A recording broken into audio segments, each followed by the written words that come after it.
ప్రతి మనిషి జీవితంలో కొన్ని సందర్భాలలో క్లిష్టమైన పరిస్థితులను ఎదుర్కొనవలసి వస్తుంది. బ్రతుకు కొంచెం భారంగా అనిపిస్తుంది. ఏమి చెయ్యలేని పరిస్థితి వస్తుంది.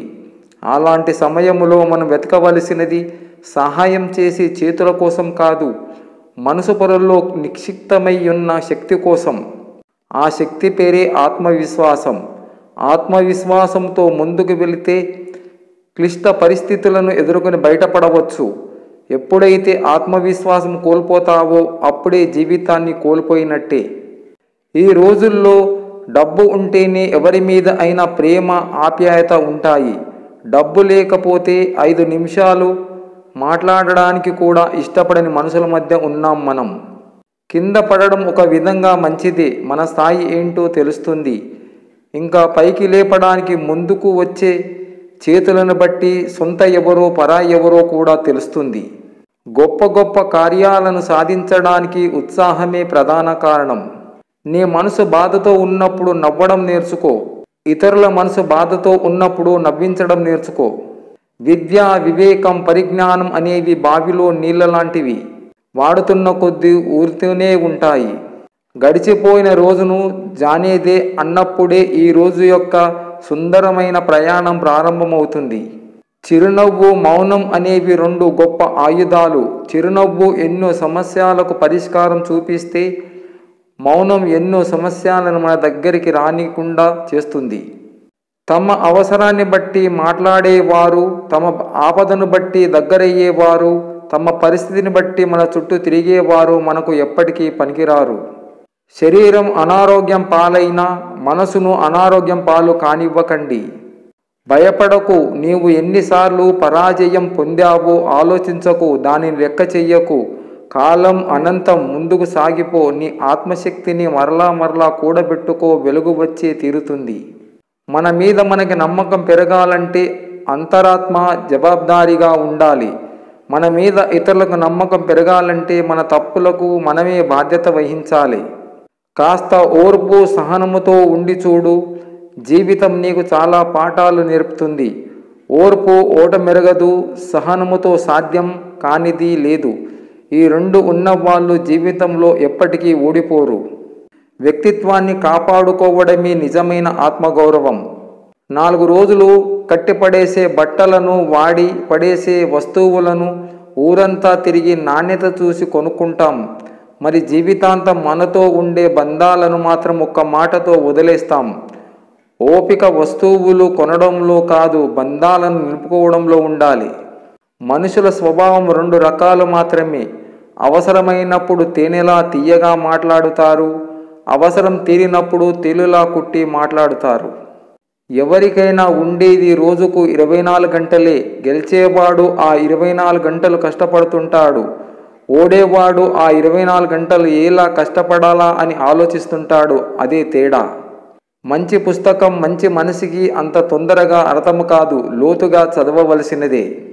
ఆకలి గొప్పదా, ఆలోచన గొప్పదా అంటే ఆకలి అవసరాన్ని చూపిస్తుంది, ఆలోచన బ్రతకడం నేర్పిస్తుంది. గాయం వల్ల కలిగిన బాధ మనిషిని కొన్ని రోజుల వరకు బాధిస్తుంది, కానీ మాటల వల్ల కలిగిన గాయం జీవితాంతం మనకు గుర్తు చేస్తుంది. కొన్ని బంధాలు కొంతకాలమే ఉంటాయి. సాధ్యమైనంత వరకు ఎవరిని అతిగా ఇష్టపడకండి. ఎందుకంటే మన అనుకున్న వారు మనకు దూరంగా ఉంటే భరించలేం. అది ప్రేమైనా, స్నేహమైనా, బంధమైనా. డబ్బులు ఉన్న వాళ్ళకే చాలా టెన్షన్స్. నాకు తెలిసి ఏ బిచ్చగాడు గుండెపోటుతో చచ్చిపోలేదు. ఈ క్రింద ఔషధములు ఎప్పటికీ మందుల షాపులలో దొరకవు. 1 వ్యాయామమే ఔషధము, 2 ఉపవాసం ఔషధము, 3 సహజ ఆహారమే ఔషధము, 4 నవ్వు ఔషధము, 5 కూరగాయలు ఔషధము, 6 నిద్ర ఔషధము, 7 సూర్యకాంతి ఔషధము, 8 ఎవరినైనా నిస్వార్థంగా ప్రేమించడం ఔషధము, 9 ప్రేమించబడడం ఔషధము, 10 కృతజ్ఞత అనేది ఔషధము, 11 నేరాన్ని వదలడం ఔషధము, 12 ధ్యానం ఔషధము, 13 మంచి స్నేహితులే ఔషధం. ఈ ఔషధాలను తగినంతగా మీ అంతకు మీరే సంపాదించుకోవాలి. పై ఔషధాలు సంపాదించుకుంటే బాజారులో ఉండే మందుల షాపులలో ఉండే ఔషధాలతో 99% అవసరమే ఉండదు. జీవితంలో మన గతాన్ని చూసి ఏమాత్రం సిగ్గుపడకూడదు, పైగా గర్వపడాలి. ప్రతి ఒక్కరూ ఎన్నో తప్పులు చేస్తారు, కానీ ఆ తప్పుల నుంచి జీవిత పాఠాలు నేర్చుకునేవారు కొందరే. మన గతమే మనకు అలాంటి పాఠాలు నేర్పుతుంది. ఓర్పు పడితేనే మార్పు మొదలవుతుంది. ఏది తప్పు, ఏది ఒప్పు, ఏది ముప్పు అనేది మన మనసుకు తెలుసు. ఏదైనా పని చేసే ముందు మనల్ని మనం ప్రశ్నించుకుంటే తప్పులన్నవి చేయకుండా జీవించవచ్చు. ఇది కష్టమే కానీ అసాధ్యం అయితే కాదు. ఎదురు తిరిగి గొడవ పడడానికి తెలివితేటలతో పని లేదు, కానీ పరిస్థితిని అర్థము చేసుకొని గొడవ వద్దని నేర్చుకోవడానికి తెలివితేటలు చాలా అవసరం. కోల్పోయిన వాటి కోసం ఆలోచించకండి. కోలుకోవడానికి జీవితకాలం సరిపోదు. పాప పుణ్యాలంటే ఏంటో నాకు తెలీదు. నేను నమ్మింది ఒకటే, మన వల్ల ఒకరు బాధపడితే అది పాపం, ఒకరి సంతోషానికి మనం కారణమైతే అదే పుణ్యం. ఒక్క భగవంతుడు తప్ప నిన్ను రక్షించేవాడు ఎవడూ లేడు. అందరూ అవకాశవాదులే. ఓపికతో శరణు వేడు, చివరకు నిన్ను కాపాడేవాడు ఆ భగవంతుడొక్కడే. ఎప్పటికైనా పరమశాంతి అక్కడే, ఆ దేవుని నీడలోనే. కష్టాలు అందరికీ ఉంటాయి, కానీ అందరికీ ఉన్న కష్టాలు ఒకేలా ఉండవు. తమ కష్టాలను కొంతమంది కన్నీటితో చెబుతారు, కొంతమంది చిరునవ్వుతో కప్పేస్తారు. ఒక్క క్షణం ఓపికతో ఉంటే చాలు, కొండంత ప్రమాదాన్ని సైతం ఆపవచ్చు. కానీ అదే ఒక్క క్షణం ఓపిక లేకుంటే మీ లైఫ్ మొత్తం నాశనం అవుతుంది. కొంతమంది నువ్వేం చేసినా నీపై రాళ్ళు విసురుతూనే ఉంటారు. ఆ రాళ్లతో గోడ కట్టుకోవచ్చు, లేదా వారి మధ్య వారధి కట్టుకోవచ్చు. గుర్తుంచుకో, నీ జీవితాన్ని నిర్మించుకునేవలసింది నువ్వే. నిర్ణయం కూడా నీదే. నువ్వు మంచివాడివి అనిపించుకోవడానికి ఇతరులను చెడ్డవాళ్ళను చెయ్యకు. ప్రపంచాన్ని గడగడలాడించి అనేక మంది చావుకు కారణమైన హిట్లర్ చివరకు ఆత్మహత్య చేసుకున్నాడు. అనేక రాజ్యాలను జయించి ప్రపంచాన్ని పాలించాలని కోరిక కలిగిన అలెగ్జాండర్ దిక్కులేని చావు చచ్చాడు. దేశాన్ని ఒంటి చేత్తో పాలించి మహామహా నాయకులనే మట్టి కరిపించిన ఇందిరాగాంధీ తన అంగరక్షకుల చేతిలోనే చావవలసి వచ్చింది. అధికారం ఉండి, ప్రజాభిమానం మెండుగా ఉండి, వేల కోట్ల ఆస్తి ఉండి, ఆరోగ్యం ఎలా దెబ్బతింది, ఏ జబ్బుతో ఎలా చనిపోయింది అన్నది తెలియకుండా దిక్కులేని చావు కౌగిలించుకుంది జయలలితను. అందుకే అధికారం, ఐశ్వర్యం ఇవేమీ ఘనమైన చావును ఇవ్వలేవు. ఈ 3 సమయాల్లో ఎలాంటి నిర్ణయాలు తీసుకోకూడదు. 1 ఆకలి నిన్ను చంపుతున్నప్పుడు, 2 మద్యం సేవించినప్పుడు, 3 నిద్రమత్తులో ఉన్నప్పుడు. నీకు ఎవరైనా ఇష్టం లేకుంటే వారికి దూరంగా ఉండు. వారికి ద్రోహం చేయాలని చూడకు. ఎప్పుడైతే నువ్వు వారికి ద్రోహం చెయ్యాలి అనుకుంటావో నీకు తిరిగి ఏదో రూపంలో తప్పక చెడు జరిగి తీరుతుందని తెలుసుకో మిత్రమా. అవసరాన్ని బట్టి మాట్లాడేవారు, ఆపదను బట్టి దగ్గర అయ్యేవారు, తమ పరిస్థితిని బట్టి మన చుట్టూ తిరిగేవారు మనకి ఎప్పటికీ పనికిరారు. ఇది పచ్చి నిజం. నిన్ను తిట్టేవారందరూ నీ శత్రువులు కాదు. నిన్ను మెచ్చుకున్న వారందరూ నీ మిత్రులు కాదు. కష్టం మిత్రుని చూపిస్తుంది, కన్నీరు శత్రువుని గుర్తిస్తుంది. బంధం విలువ తెలియని వారికి నీ స్థానం ఎంత గొప్పదైనా దిగజారిపోవలసిందే.